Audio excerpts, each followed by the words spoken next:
يا راجل خلاص يا ده الفضاء. يا عم خلاص يا عم الحاج كده بيصلي على حديث النبي. واحد سبح لما بيسبح بيخلي العمليه متأنزله وست النيل. انا عارف ان انت هتفرجني للعيال في البيت وتفضحني ان شاء الله. في ناس كده يا عم شعبان. طب انا سواق جرارات ولا سايق جرارات؟ هي ما تنزل من حيوان شاعر يا فندم.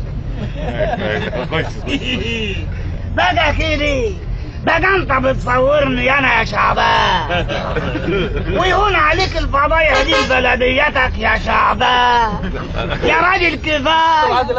ده انت ما انتش عارف تفتح حنكك وتضحك يا راجل. خلاص تركنا يا ابوي. بتعمل ايه يا استاذ؟ ده ما اسموش كلام ده.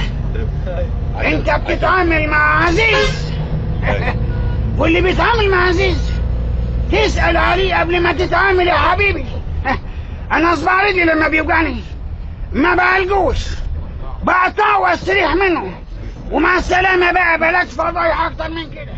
قال لك انت يا رحمك يا صلاة الناس، هو انت موجود معانا هنا؟ يا راجل كنت تتكلم ولا تقول حاجة كنا خليناك تقف شوية. والنبي كفاية يا شعبان. يا جدع كفاية فضحتنا الله يخرب بيك.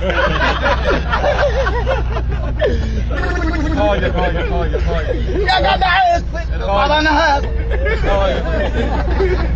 كفايه بقى. لا كمل يا راجل كفايه يا جدع كفايه.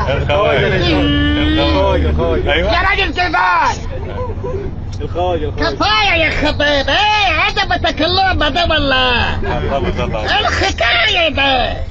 كل واحد يصورنا انتوا شفتوا جرد قدامك ولا اخر واحد هقولهولك ده ويكون في علمك انا رح انزل معاك ومش هكمل في الاعتبار. استنى يا حافظ.